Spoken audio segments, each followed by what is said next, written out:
YouTube, what is up? It is Brody. A couple months ago, I took a little bit of a break from this channel to go very deep into album mode. And today, I finally get to talk about it. Today, the first single, Cherish, from the new Scarlet House album, Angels, released. And I had the pleasure of mixing and producing. Cherish is a really fun one. It's very aggressive, very energetic, very much like a live banger. I will kind of scrub through this song. I'll play a little bit like verse, chorus of it, and then kind of go piece by piece how everything came to be. Sounds like this.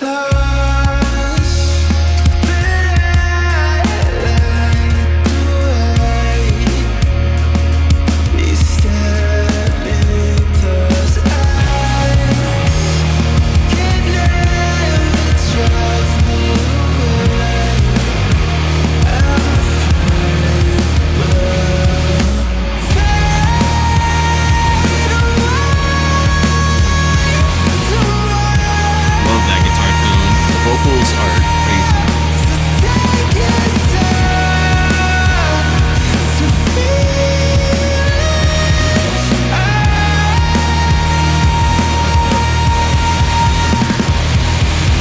And yeah, that is the gist of it. Very heavy, very aggressive, very simple in arrangement, but I think that simplicity is what lets every element sound as big as it is. I think a lot of times when doing something that's more shoegaze, kind of leaning like this, a lot of people's answer is, and sometimes my answer is, a lot of elements to make everything sound like a big wall of sound. But in this case, the answer was keeping it pretty simple and letting each sound be as monstrous and huge and overwhelming as possible. We really only have a couple guitar layers, drums, bass, a little bit of ambience. That's it. Essentially, Scarlet House wrote all of these songs, wrote all the vocals, all the chord changes, all the drums, and they sent me raw vocals, guitars, both DI and like printed guitar tone of theirs, then bass and drum MIDI. And from that like skeleton of a song, I then brought it all to life. I like post-production decided all of the drum, guitar, bass tones, mixed the vocals, added more ambience, more elements, like all of the tonal shaping, all of the like world that the song builds in. Essentially, they sent me the core and then I built everything around it, brought it to life. So yeah, starting with drums, really love how these turned out. I think they sound very aggressive, very nice. This cool filter in the beginning.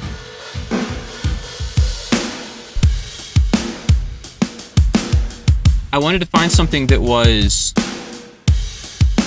punchy, metal, had that like 90s, 2000s kind of like dodgeball-y, pingy snare, but not so super exaggerated. Like a mix between a modern metal snare and like a dodgeball, like Slipknot, Deftones kind of snare. The core of it is this drum kit. It's the Superior Drummer death metal kit, which I love, and it's always a great foundation.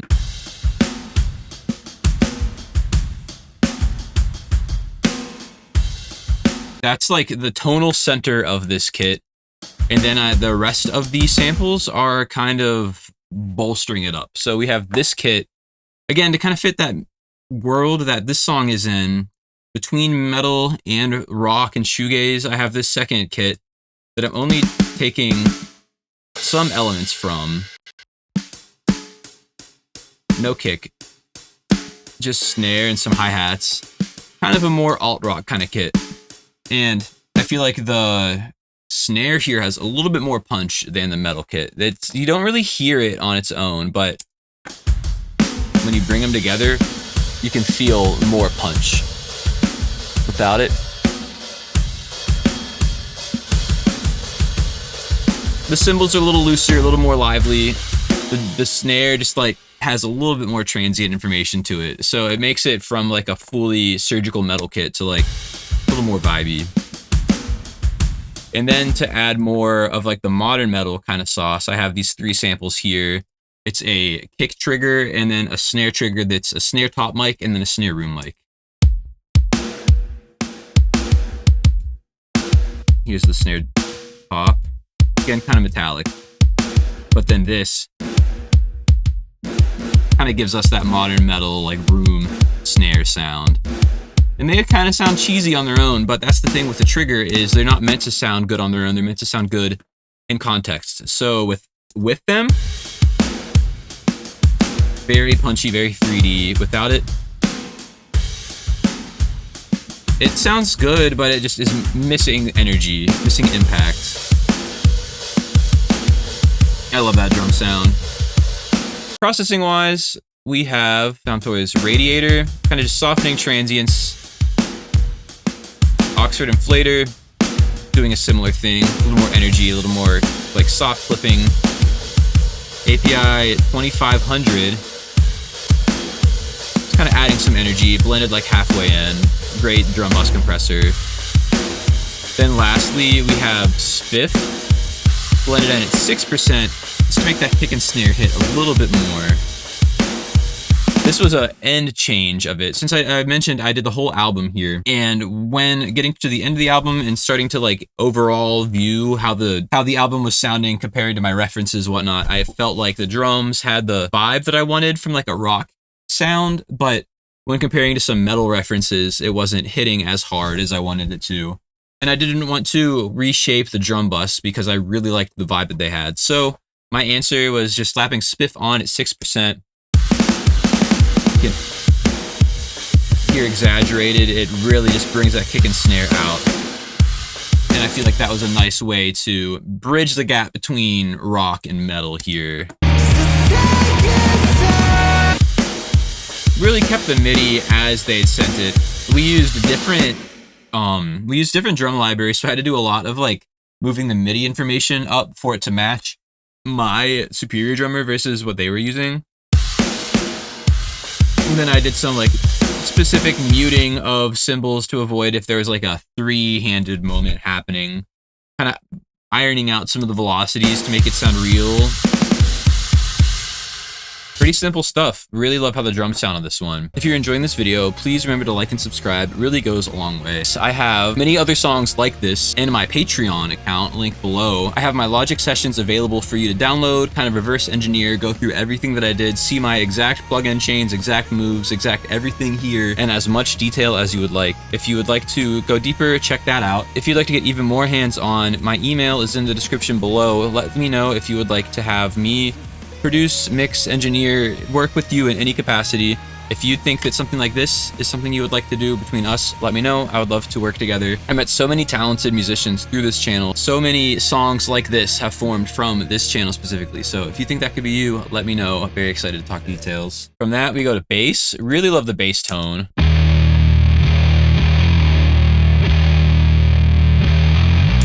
I'm doing my classic parallel chain of a clean bass tone, DI, and then running it through one of my guitar amps for the dirt side of it. Starting off at the beginning of the song, just the clean, and then when the distorted guitars come in, automating that dirt up. Bass-wise, same as I usually do, Ampeg SVT. I use this amp so much, I've been seeing some of these at my local music go-around. I think it might almost be time to get the real deal. I love how this sounds. Kind of slamming it with this LA2A, getting some tube warmth and squashing those transients. Some Saturn. Again, some more warmth, and I like to get some more string definition with it. And Radiator. See, really, I'm pushing the distortion a lot, but in a way that it doesn't sound distorted. Pretty much as much like warm tube saturation as I can. That way it reads as clean in the mix, but it just has a lot of harmonics to it. I feel like it makes it sound larger than life, kind of tricking the ear. And then on the amp side, I'm running it through my PV VTM. This amp, one of my favorites, one of my secret weapons. It is PV's kind of answer to a JCM 800, but when back in the 80s when people were modding them a bunch to make them a little hairier, a little more gainy. And I feel like for this like 90s, early 2000s sound of this song, that amp was perfect. It got the note clarity and noisiness you get of a Marshall with the punchy saturation that you get of like a 5150. For me, it's just the perfect like new gaze, shoegaze, Deftones inspired sound. You'll hear it on the guitar as well, but I ran it through the bass, through the VTM, and then a Boss Blues driver as the boost. Again, my choice with the blues driver is kind of moving away from the metal sound. If I boosted it with a tube screamer, we would get more of like the modern metal kind of tone. And I wanted this to be less mid-focused, a little more even, a little more rock. So the way the blues driver boosts is a little more even frequency-wise and doesn't have that mid hump you get out of like a TS9. Again, same old LA3A, compressing both of them together. A little bit of multiband compression to keep the sub frequencies as level as possible and get any string clanks that are too extreme. Pultec EQ. Just doing a slight bit of low end and high end shaping without it. And then I have Soothe 2 here as a sidechain to the kick and the snare, just to get some really transparent sidechaining. It's cutting a lot. It's almost like 6 dB of gain reduction from that sidechain, but it doesn't give a pumping effect. It almost sounds like there's not one there. It gives us just so much space between the kick and the snare and the bass. Really such a cheat code for transparent sidechaining. Got Soothe 3 recently too, so my next breakdown, hopefully I get to bring that out and kind of compare and contrast the differences there. So yeah, that's bass guitar. Pretty simple, pretty chill. From here, I want to move into guitar. So yeah, they sent me their guitar DIs. They sent me the amp sims that they used. So I listened to the amp sim to kind of get a reference of the tone that they wanted and then apply from there. I wound up reamping their DI. And I felt like for this specific song, there wasn't enough oomph in the pick attack of it. So I wound up retracking the rhythm guitars. I played it with my Strat. It has some lace sensor pickups on it. It's very like, has the single coil jangliness, but like the weight of a humbucker. So I did that with some fresh strings and a sharp pick. For a lot of times for metal, I use these like John Petrucci jazz picks, just because the amount of pick attack you get in it is unreal. It just really slammed the guitar. And between all of that, running it into the bright PV-VTM amp, you get this really distorted tone that doesn't lack in transients. Like it has like a very clear like shh every time you pick it, which I think is really nice. Wound up sounding like this.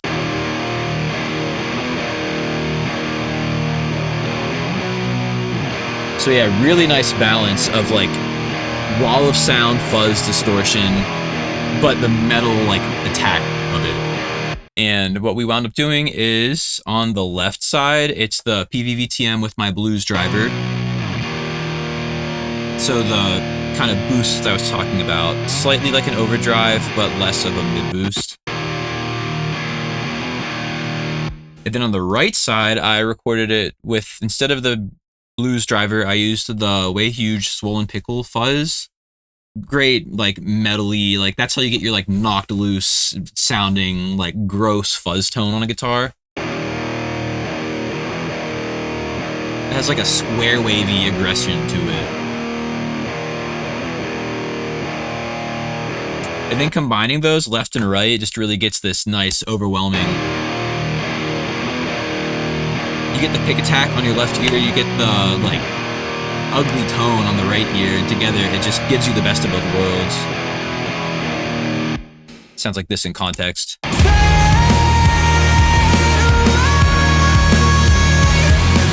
It's so growly, so aggressive. Then I tracked a quad layer on the choruses to get even more oomph to it. I loved the tone, but part of me felt like it still was slightly expected, so I wanted to add something that was just an uncomfortable layer to this. So I ran it through. Shout out my friend Nate for letting me borrow his EHX Pitchfork pitch shifter. I love all different types of pitch shifting. If you follow my channel, you know I'm always hearing like what type of artifacts and weirdness you can get out of different pedals. But using this Pitchfork, I ran a pass through where I was only getting the octave down and the octave up, none of the original octave. And it really had this just like insane sound.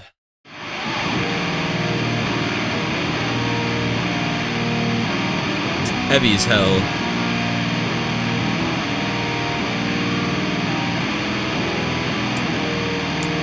And then on top of that, I'm playing like an inverted power chord instead of a root fifth. I'm playing the fourth of it, and it just sounds so gross, so wild. kind of artificial. I love that. And you tuck that in the back. So with it, without it, just adds so much weight and bite at the same time.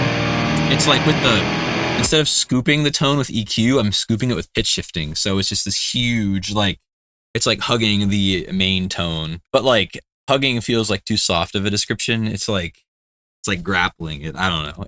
I love how those blended together. From there, we have some leads. So we have this lead going on in the verses. Again, wound up retracting this one with the blues driver. And I believe the only delay is from, got some reverb and primal tap delay. Yeah, a ping pong delay from primal tap. And then on my pedal board, I ran it through a phase 90 phaser as well to get that kind of chewy, swirling tone. On the outro, we have this tone. Kind of same tone, just some tremolo picking.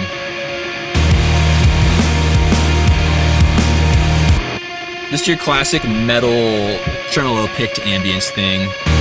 But the phaser kind of brings it into the nu metal kind of space. And that is the electric guitar. Like I mentioned, really not that many layers, and all the layers are simple, but they're so big that they don't need to have a lot going on. So to kind of go into the like 2000s nu metal, new gaze, shoegaze, alt rock kind of sound, I really wanted to channel the synth sounds of that era, and I felt like the best way was to go into the Korg Triton. I did a couple double tracked pads to get some stereo width, and we have this sound on the beginning chorus or beginning intro.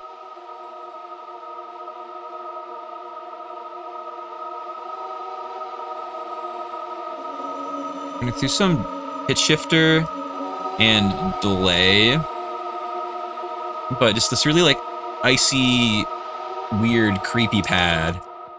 And then we have this layer as well. It sounds like watery, like underwater. And together, they make this really nice sound. It's like kind of calming, but creepy and uneasy at the same time, and I feel like that fits Scarlet House's vibe so well. Then another pad that is my Shruti box, accordion-like pad instrument that I use, that I processed a bunch, ran through some, let's see, what did I do? Ran through some delay, some vibrato, and made it sound like this. So without it, very straight sound.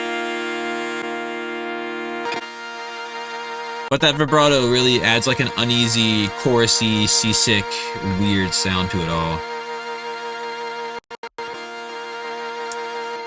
And that is just kind of never truly heard, but felt underneath like this verse, just to kind of give some power. It's like a synth pad that feels alive, you know? From there, on the bridge, I have this banjo. It technically is a banjo, but I did so much processing to it. This was the melody.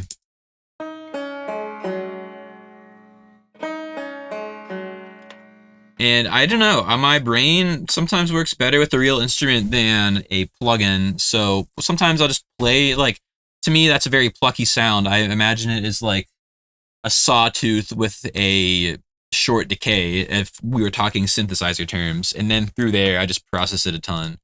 Ran it through auto tune, I ran it through a pitch shifter, I ran it through reversing, and you get this cool sound. And it's just this nice like rhythmic textural thing in the background. Then we have acoustic guitar in a similar way. Some pitch shifting, some delay, some like sequencing. And originally it sounds like this. Soft finger picked kind of thing. So we go from together this like almost intimate folk kind of thing.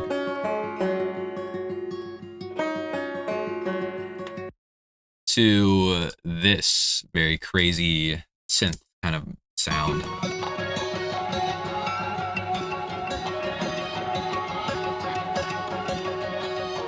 I don't know, I feel like that's a nice little cheat code for sound design. If you start from an unexpected place, then you will have a unique sound, kind of by default. I feel like that really inspires me with that workflow. And yeah, that is the instrumental. Pretty simple, pretty hard-hitting. Very impactful. Perfect bed to just have so much room for vocals too.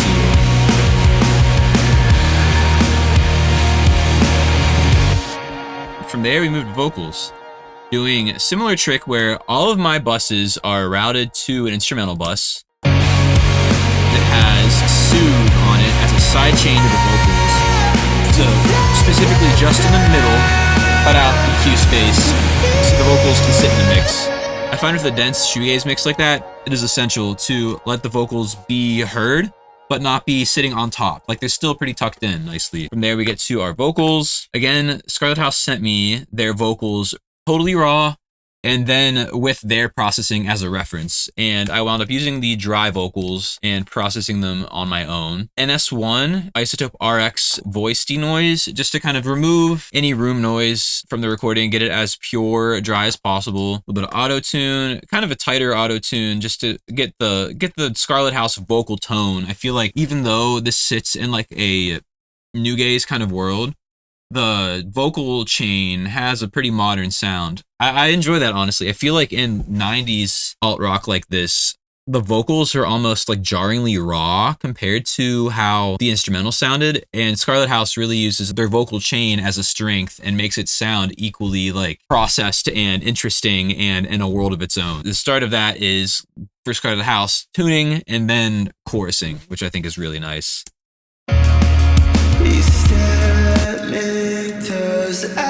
So yeah, we got that all going on for the main vocal. And then vocal chain wise, the preamp, we're using the Avalon 737. Again, talking about the auto-tune and the chorus and the more modern kind of sound, I initially was mixing their vocals with the 1073 as the preamp to go like a typical rock chain. And I found that it was just too driven and too expected of a tone. So I kind of really pushed this towards how I would do like a pop or a rap vocal mix. So I'm using the Avalon for a very clean preamp sound.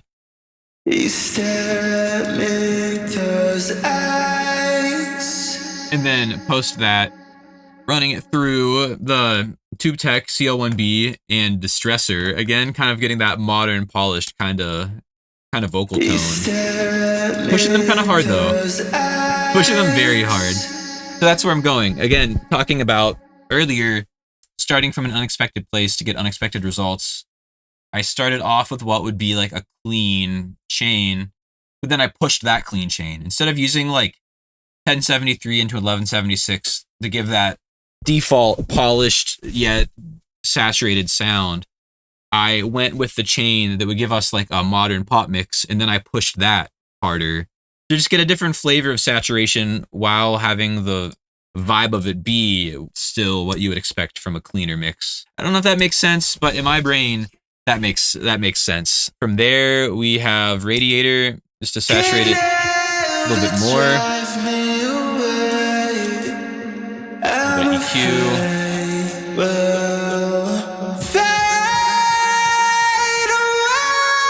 And then on that hook vocal, I am boosting the gain of the vocals a bit to just really push it into full-on distortion. Where you hear the verse is pretty soft, pretty on the edge. The hook just explodes with like clipping everything. What I like though is that it sounds distorted soloed, but then you throw it in the full mix and it still does, but it doesn't sound as jarring.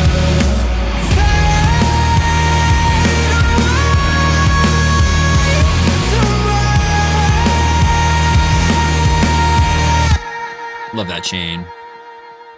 From there, we have a couple sends. We have, what I'm doing is, for the chorus, I'm putting that on a bus. So without any sends. Straightforward, no chorus, but then we have this bus that is entirely the U80 Studio D chorus stacking with the Brigade chorus.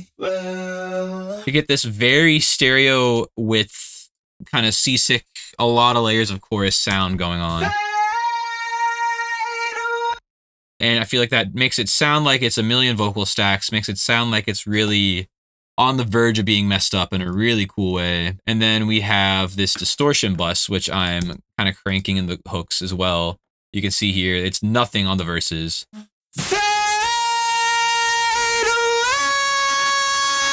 And that's just a ton of decapitator. And blending that on a bus gives us that room to automate it and make it more or less present depending on what we're trying to do or what is happening in the song. From there, we have a few more vocal sends. We have the UAD Space Echo. Love this. I use this preset that I've built a ton. It's just fully wet.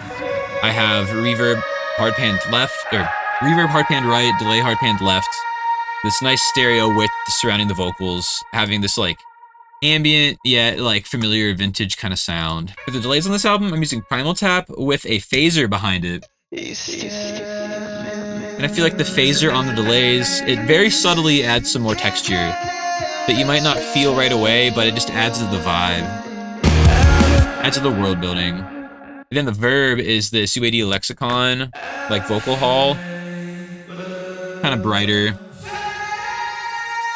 This is our more standard, like, space the vocals are in. Then on the left and right, for the hooks, we have these doubles, which are processed pretty much the same, but I'm adding some chorus directly on them as well as distortion. They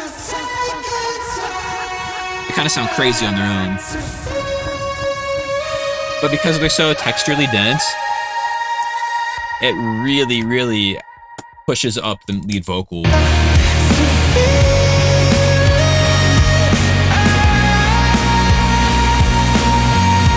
Pretty tucked in, but you hear the like distortion in the high end and the chorus really adding a lot to it. And yeah, you put that all together and you get the song. Honestly, pretty simple, pretty straightforward with this one, but that's just how it goes sometimes. I feel like with this song, less is more, and it sounds absolutely massive because we gave it that room to breathe. I don't know, I love how this turned out. Again, giant shout out to Scarlet House. It was such an honor to work on this album with them. So proud of the songs that we made, and I'm excited for you to hear this one in its entirety as well as the rest of the album. There are some bangers there that I can't wait to show. And yeah, again, if you haven't, please like and subscribe. Check out my Patreon. Email me if you'd like to work together. Much love. Thank you as always for making it this far. Thank you for supporting the channel. And with that being said, peace out.